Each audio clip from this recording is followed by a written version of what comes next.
When we become separated, even divorced from the soul, how can we find our way back to that inner place called home? What does the journey toward wholeness require? And where can we find fellow travelers to support us along the way?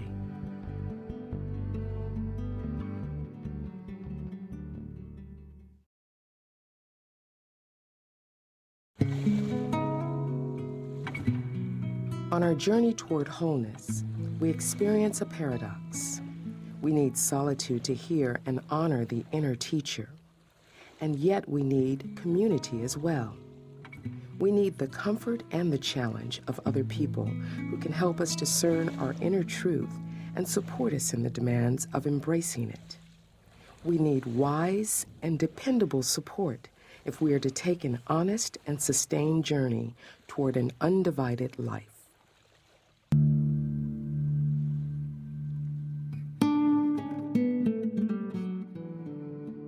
Once you've said that the soul has primacy or some kind of very fundamental and important role to play in human life, not only in individual life, but in collective life, then you have to ask the question, how do we get access to that? How do we invite that to come into view? One of the challenges, I think, before me for many years was to try to understand what it might look like to educate the soul in the original meaning of that word educate, to invite out from within, to create a space in which the soul can put in an appearance and speak its voice and make its claim on our lives. A circle of trust has no agenda other than to support the inner journey of each person in the group, to make each soul feel safe enough to show up and speak its truth, to help each person listen to his or her inner teacher. Unfortunately, in our culture, community too often means a group of people who go crashing through the woods together, scaring the shy soul away. When I was writing the book, A Hidden Wholeness, and I was searching for a name that would describe this form of community that we invite people into, of being alone together, of making a space that honors the inner truth of every individual in the community, the phrase circle of trust came very quickly to mind. Trust at this level is very countercultural in our world. But what I think we do by calling it a circle of trust is precisely what Lincoln had in mind when he said we must invite the better angels of our nature onto the playing field, into the public arena. I think, like everything we do, this is invitational. It invites that trusting and trustworthy part of ourselves to show up. Community is vital in helping us develop a sense of true self, for only in community can the self exercise and fulfill its nature, giving and taking, listening and speaking, being and doing. Yet true self will show up only in communities that make it feel safe. So as we invite people into these circles, we must be able to make reliable promises about the protections they will find once they get there.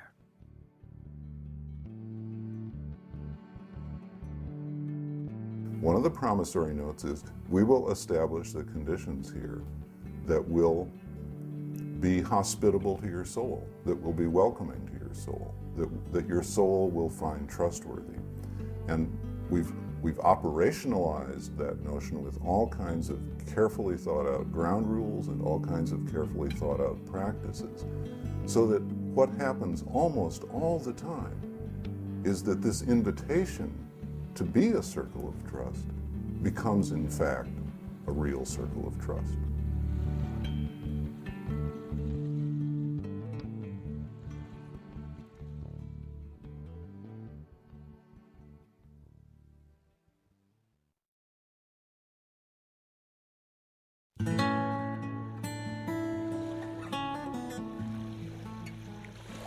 It seems to me that in our kind of world, we need to think carefully about the conditions that make circles of trust accessible, available, possible for real people who lead real lives. And 5 of those conditions have occurred to me over the years. By that I mean a whole bunch of things, but especially clear limits on the time commitment involved. We try to be very clear with people about how much time they're asked to give to this. And then we try to keep time very carefully. I think one of the things that makes the soul feel safe is leadership that comes through on its promises. And one of the promises we make is how we're going to use that time. There's another piece of clarity that has to do with the intentionality of this group, why it is we're together and where it is we're trying to go together, which constantly reverts back to that touchstone of honoring the soul, of making safe space for you to listen to your inner teacher, being alone together in a community of people where you can both hear yourself and do some sorting and sifting of that inner truth in the presence of others, gaining also their encouragement. And clarity, too, about the ground rules that make all of that possible. So that there's intentionality not only about where we're going, but about how we're going to get there. There's very specific guidance that people don't find confining, but liberating, that helps shape our relationships. And that end up making these groups, for most people I've talked to, not a heavy add-on to an already busy schedule, but the kind of time and space that actually liberates other parts of their life, but actually lifts something off their shoulders and gives them a more spacious sense of time and work and relationships and all of those things that we may get jammed up with otherwise.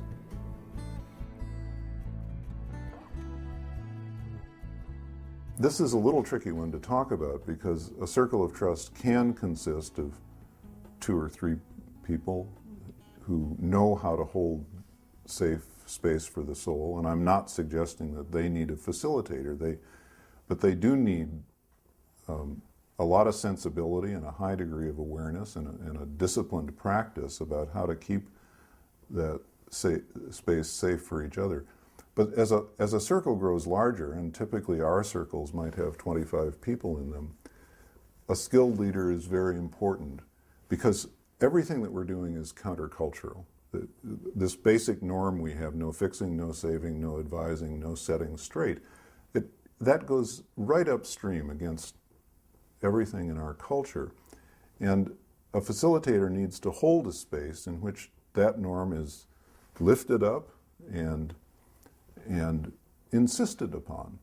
It's really one of our non-negotiables, because when we break that rule, the soul tends to go back into hiding. Because it's critical, we're very careful about who it is that we accept into facilitator preparation, and we take at least a year to prepare those people, and often more than a year because they have a mentoring relationship that gives them another year of sort of practice before we, in many cases, before they strike out on their own.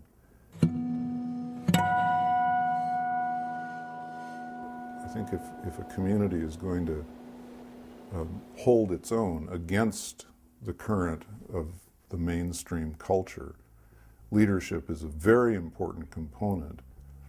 And it's a kind of leadership that not only demands that I be granted authority by the group, but that also requires me to authorize each and every person in that group to come from the inside out, to live out his or her beliefs, values, commitments in words and actions.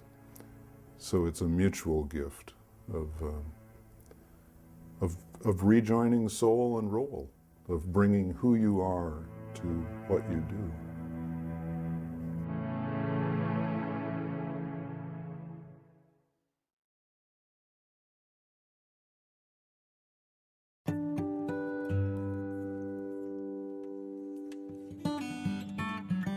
I think a third condition for a circle of trust is that it be invitational, openly invitational. And by that I mean no one is compelled to go there. This is not something that an employer can assign employees to do, or a school district can send people to as a kind of remedial course. This is something that has to be chosen, because that's the only way the soul is willing to operate. The soul is the freest part of us, and it operates under its own steam power. It doesn't take orders well. And not only do people have to come into a circle freely, but once they get there, everything that we do with them has to be offered up as invitation, as freedom of choice. When we get into a circle, for example, and we want on that first evening to give everyone a chance to introduce herself or himself, we do not say, I don't say as facilitator, let's start on our left with George, and then go around the circle with self-introductions. Because as soon as I do that, I've introduced an element of coercion, that George has to go first, and whoever's next to George has to go next. And that's not free. That's not freedom. That's not invitational. So we say, whoever wants to introduce themselves first, please feel free to do so. Whoever wants to go next, feel free to do so. And we'll just sit here until everyone who wants the chance to introduce themselves has done so. So we take this invitational principle very seriously in everything we do. Even self-introductions, no forced marches around the circle. We say to people, if I, as facilitator, invite a small group opportunity, you're free to join that or not, depending on what you feel you need. Maybe what you need at that point is some silent time, some journaling, a walk in the woods, a nap. Who knows? Your soul knows better than we do what you need. We really mean that you have an inner authority that exceeds ours. And what we find happening under those invitational circumstances is, I think, a couple of things. One is that people really do have a chance to hear what's arising inside of them and to take it seriously in a way that goes far beyond anything we could put into their minds or hearts. And secondly, because they're free, they invest themselves at an extraordinary level of intensity. Hardly ever does someone take that freedom to leave the room. They take it to embrace this opportunity with a new depth and vigor. We'll work for maybe an hour dialogue style with a poem. We'll then give people a half hour of silent break to do some journaling. We'll then go into small groups for people, triads, where people can talk more intimately with one another and get more airtime than you can in a large group. And then back to the large circle for a very simple process of sharing insights, which we don't discuss, we just receive into the center of the circle. So when you think about that kind of rhythmic pedagogy, you start realizing, well, everybody has some way of participating in this, and people who are not comfortable in the large circle can be comfortable in solitude or the small group. So I think when you put all this together, these elements of graceful ambiance, this slowing down, this doing more with less, this paying attention to rhythm, what you have is the group process equivalent of walking into the woods, sitting quietly at the base of a tree, breathing with the earth, and waiting for the soul to put in an appearance. And it does.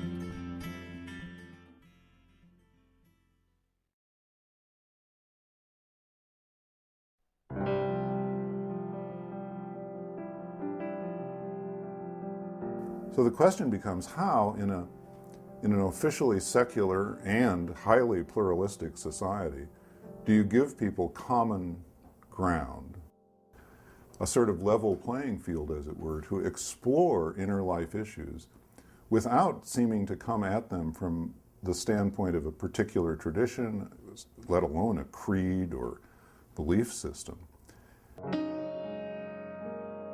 The whole purpose and objective of a circle of trust is to make safe space for the soul.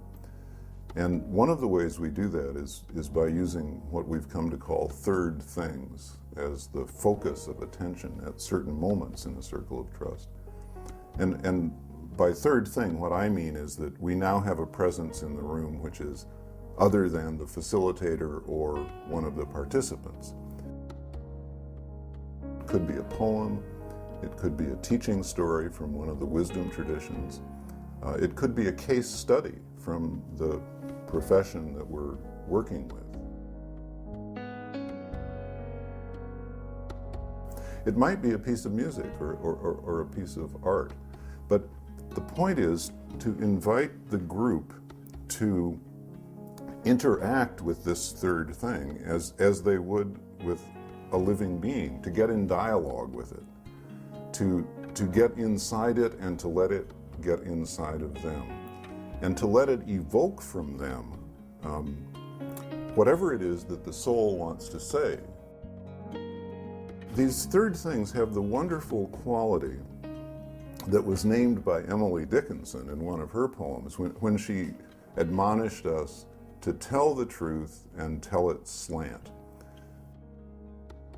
You can talk about the poem and its journey, its depiction of a journey toward selfhood, and say a lot of things about yourself without attaching your own name to it.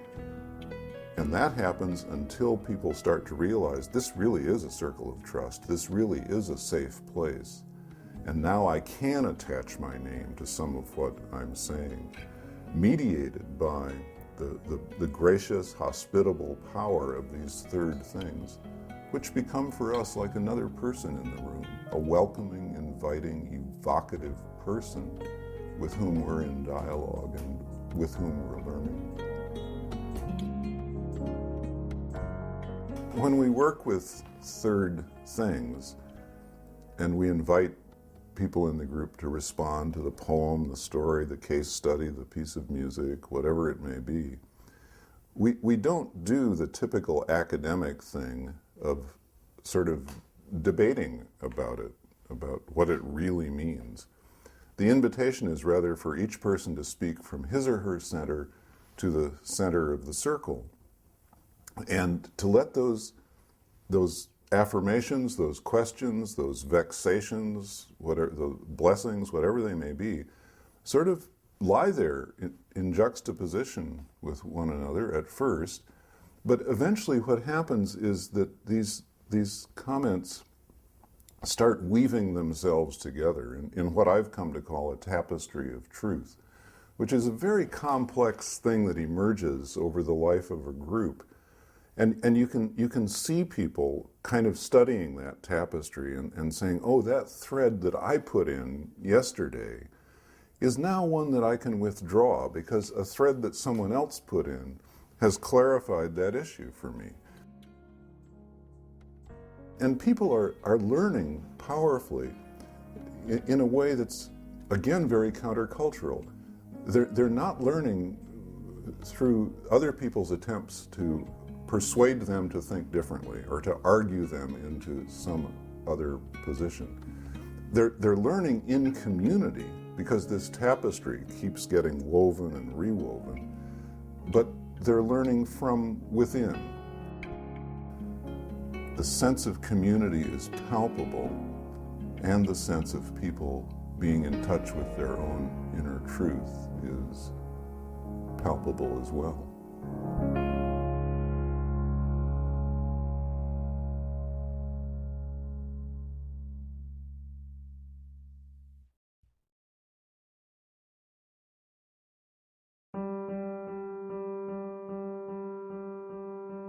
We have all kinds of sacred questions inside of us. What's the meaning of our lives? What's the purpose of our lives? What about death? All these deep questions of meaning. And so it seems to me that every wisdom tradition that I know anything about, East and West,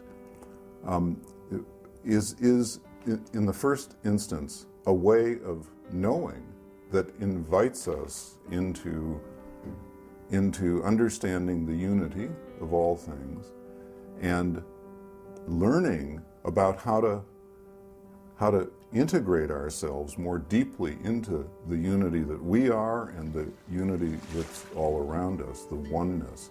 And every wisdom tradition gives us practices that help that happen, that help us claim wholeness. The Clearness Committee is a practice invented in the middle of the 17th century by the early Quakers, who believed deeply, as I believe, that every person has an inner teacher, a source of inner truth, which for me is the same as soul or selfhood or identity and integrity. And the question was how to help people get in touch with that, how to open a person's life to hear that inner truth more deeply, because we all know how difficult that is in the noise of the world and in the rush of our lives and with our own egos constantly at work.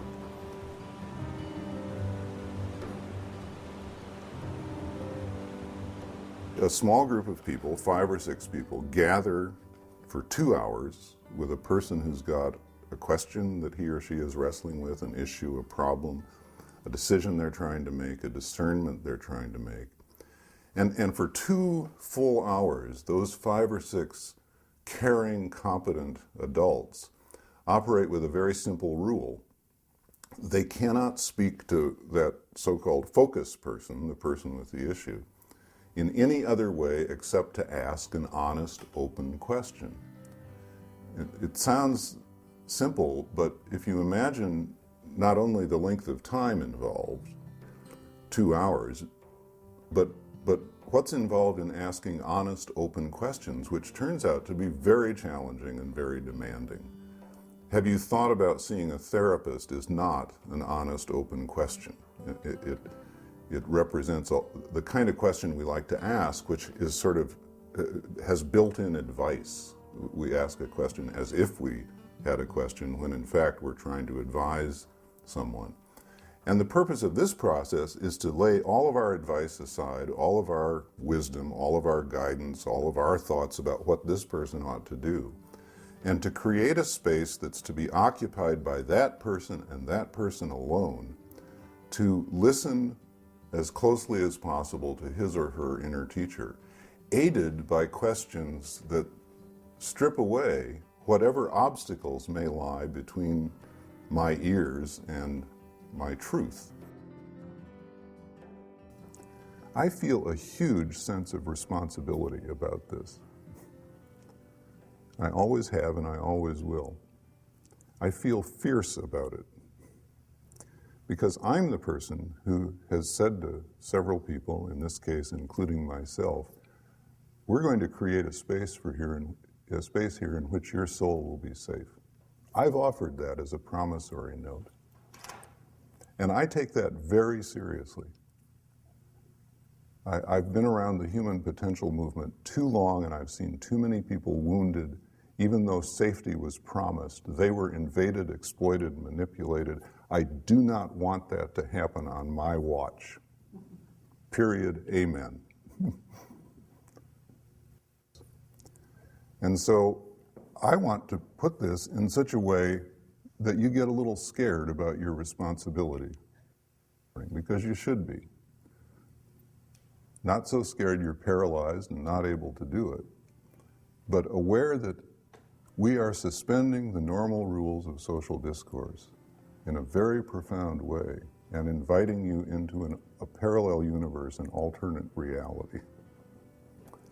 The core of that alternate reality is very simple.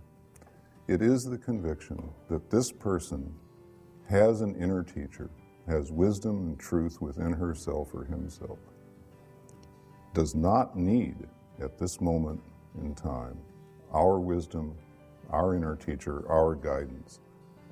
Instead needs access to that voice within, which, as we all know, gets obscured and blocked by all kinds of things, external static, internal static.